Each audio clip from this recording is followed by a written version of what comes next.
નમસ્કાર વિદ્યાર્થી મિત્રો, આજે આપણે ચેપ્ટર 4 વિભાગ 2 નાણાકીય પત્રકોનું વિશ્લેષણ એમાં દાખલા નંબર 4 જે દાખલાઓથી શરૂ થાય છે ત્યારથી આપણા ગણતરીના દાખલાઓ શરૂ થાય છે એ વિશે ચર્ચા કરીએ. તો રકમ આપી છે આપણને કે સમાન કંપની લિમિટેડના તારીખ 31/3/16 અને તારીખ 31/3/17 ના રોજ પૂરા થતા વર્ષના સંક્ષિપ્ત નફા નુકસાનના પત્રક નીચે પ્રમાણે આપવામાં આવ્યા છે. તેના આધારે તુલનાત્મક નફા નુકસાનનું પત્રક બનાવો. વિગત: નોંધ નંબર, તારીખ 31/3/17 અને તારીખ 31/3/2016. આટલી વિગતો આપણને આપી છે. વેચાણની ઉપજો 2017 ની 33 લાખ અને 2016 ની 26 લાખ. અન્ય આવકો 2,25,000 અને 1,50,000. અને ત્યાર પછી ખર્ચાઓ આવ્યા છે 23,76,000 અને 15,40,000. અને છેલ્લે આપ્યો છે આવકવેરાનો દર 30%. તો આના ઉપરથી આપણને તુલનાત્મક નફા નુકસાનનું પત્રક તૈયાર કરવાનું કીધું છે. તો હેડિંગ લખીએ સમાન કંપની લિમિટેડનું તારીખ 31/3/2016 અને તારીખ 31/3/2017 ના રોજ પૂરા થતા વર્ષનું નફા નુકસાનનું તુલનાત્મક પત્રક. હવે તુલનાત્મક પત્રક બનાવતા પહેલા આપણને નફા નુકસાનનું પત્રક આવડવું જોઈએ. એટલે કે કંપનીના વાર્ષિક હિસાબોમાં નફા નુકસાનના પત્રકનું જે ફોર્મેટ આપેલું છે એ ફોર્મેટ આપણને આવડતું હોય તો જ આ દાખલાઓ આપણાથી થઈ શકે. એટલે એ ચેપ્ટર આપણા માટે ખાસ અગત્યનું છે. તો સૌથી પહેલા ફોર્મેટની આપણે ચર્ચા કરી લઈએ કે તુલનાત્મક પત્રક કેવી રીતે દોરવું. તો કુલ 6 ખાનાઓથી તુલનાત્મક પત્રક આપણે નોંધ નંબરનું ખાનું પર દોરીએ એટલે કુલ 6 ખાનાઓથી આ પત્રક કરવાનું છે. એમાં પહેલું ખાનું છે વિગત, બરાબર? ખાના નંબર 1 વિગત. બીજું કોલમ છે નોંધ નંબર. ત્રીજું કોલમ તારીખ 31/3/2016.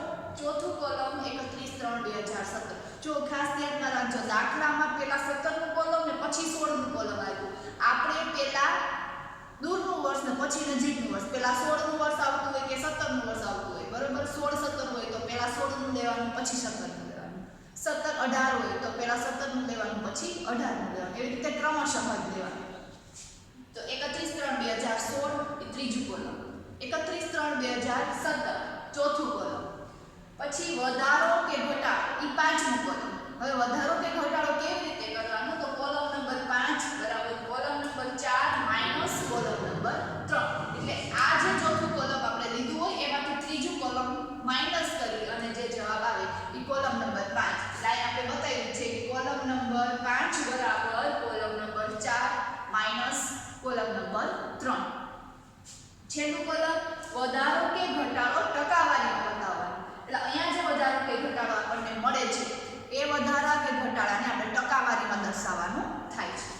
તો કેવી રીતે? તો છઠ્ઠું કોલમ બરાબર પાંચમું કોલમ છેદમાં ત્રીજું કોલમ ગુણ્યા 100. એટલે કે આ કોલમ છેદમાં આ દર વર્ષનું કોલમ ગુણ્યા 100. આ જે કોલમની વિગતો છે એ ખાસ યાદ રાખવાની એટલે દાખલો સરળથી આવડી જાય. તો અહીંયા આપણને રકમ આપેલી છે એ મુજબ પહેલા આપણે ફોર્મેટ લખીએ, ત્યાર પછી રકમ. તો નફા નુકસાન ખાતાનું ફોર્મેટ આપણે જે શીખી ગયા છે ત્રીજા ચેપ્ટરમાં એ મુજબ જ વેચાણની ઉપજ પ્લસ અન્ય ઉપજ અથવા તો અન્ય આવક બરાબર કુલ આવક કે કુલ ઉપજ. ત્યાર પછી માઈનસ ખર્ચાઓ. અહીંયા ખર્ચાઓમાં જુદા જુદા ખર્ચાઓ નથી આપ્યા, એક જ ખર્ચાઓમાં બધો સમાવેશ કરીને કુલ ખર્ચા આપી દીધેલા છે. એટલે અહીંયા કુલ ખર્ચાઓ જ આપણે સીધા લઈ લીધા. કુલ આવક માઈનસ કુલ ખર્ચાઓ બરાબર આવકવેરા પહેલાનો નફો માઈનસ આવકવેરો. અહીંયા દાખલામાં આપણને 30% આવકવેરો ગણવાનો કીધો છે. તો માઈનસ આવકવેરો 30%. પછી જે વધે એ આવકવેરા પછીનો નફો. હવે રકમમાં વિગત આપેલી છે એ આપણે લખી લઈએ. તો 22 લાખ વેચાણની ઉપજ 2016 ની 22 લાખ, 17 ની 33 લાખ. એમાંથી અન્ય આવક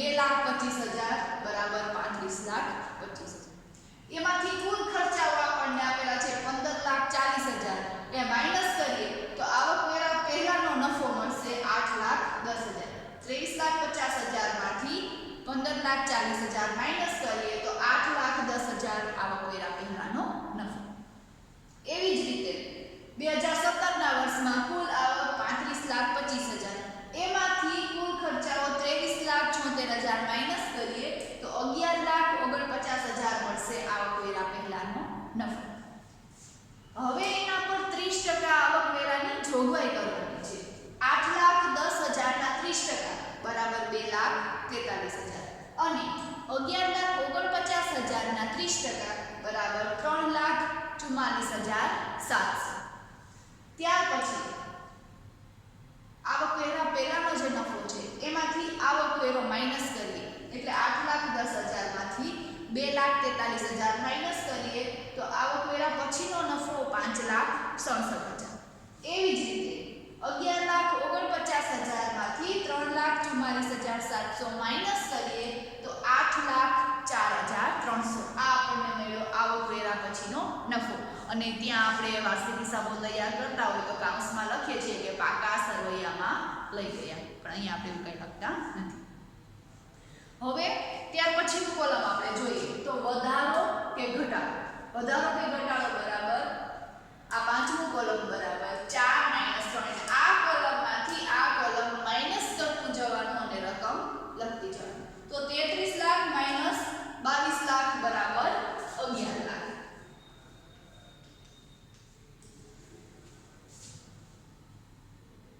2,25,000 માઈનસ 1,50,000 બરાબર 75,000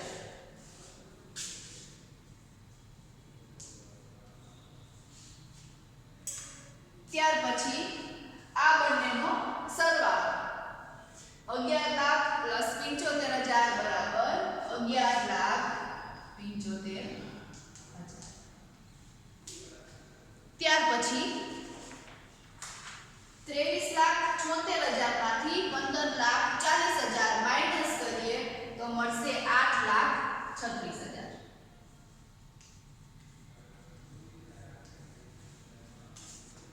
એવી જ રીતે 11,49,000 એમાંથી 8,10,000 માઈનસ કરીએ તો વધશે 3,39,000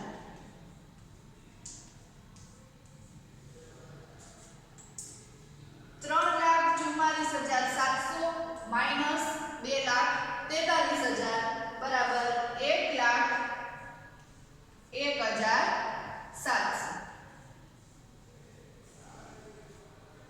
8,04,300 માઈનસ 5,67,000 તો જવાબ મળે છે 2,37,300 બરોબર કેવી રીતે કર્યું તો ચોથા કોલમમાંથી ત્રીજા કોલમને માઈનસ કરીને જે જવાબ વધે છે એ જવાબ આપણે એમાં બતાવ્યો ત્યાર પછી આપણે વધારો કે ઘટાડો ટકાવારીમાં દર્શાવશું તો ટકાવારીમાં દર્શાવીએ એને કોલમ નંબર 6 કહીએ કોલમ નંબર 6 બરાબર કોલમ નંબર 5 છેદમાં કોલમ નંબર 3 ગુણ્યા 100 કોલમ નંબર 5 11 લાખ છેદમાં કોલમ નંબર 3 22 લાખ ગુણ્યા 100 તો ત્યાં જવાબ આવે છે 50%.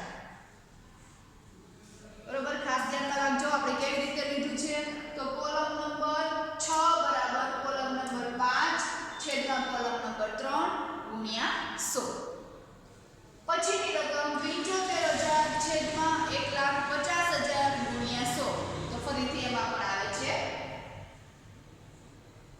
50%. ત્યાર પછી 11,75,000 છેદમાં 23,50,000 ગુણ્યા 100 તો એમાં પણ ટકા આવશે 50.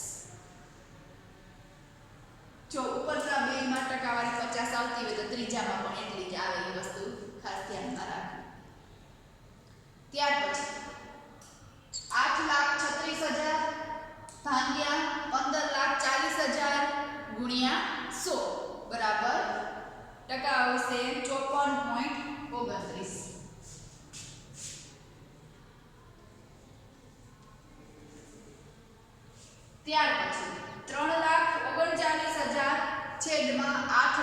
10,000 ગુણ્યા 100 તો ટકાવારી આપણને મળશે 41.85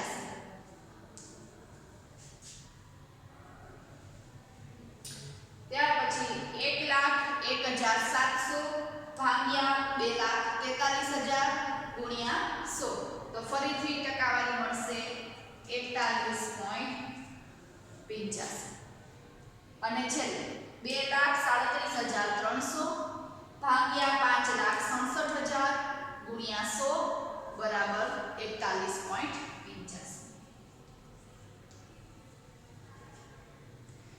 છેલ્લા ત્રણમાં સમાન આવ્યું અને હંમેશા સમાન આવશે. શા માટે? તો કે આ જે ટકાવારી આવે છે એના ઉપર સરખા દરે જ અહીંયા ટેક્સ ગયેલો હોય છે અને એ ટેક્સ સરખા દરે માઈનસ કરીએ તો રકમ જે વધે છે એ પણ સરખે સરખી જળવાઈ રહે છે. એટલે આ ત્રણ કોલમ જે છેલ્લી આવશે આવકવેરા પહેલાનો નફો, આવકવેરો અને આવકવેરા પછીનો નફો, એ ત્રણેયની ટકાવારી હંમેશા સમાન રહેશે. તો આવી રીતે તુલનાત્મક નફા નુકસાનનું પત્રક કેમ તૈયાર કરવું એની આપણે ચર્ચા કરી અને આ દાખલાઓ છે એ સહેલા દાખલાઓ છે. ખાલી આપણે કોલમમાં કેવી રીતે લેવું એ જ ધ્યાનમાં રાખવાનું છે. તો આ સાથે આપણે દાખલો પૂરો કરીએ છીએ અને હોમવર્કમાં આ જ દાખલો ગણી અને મૂકવાનો છે અને આના જેવું ઉદાહરણ આપેલું છે એ પણ હોમવર્કમાં ગણી મૂકવાનું છે.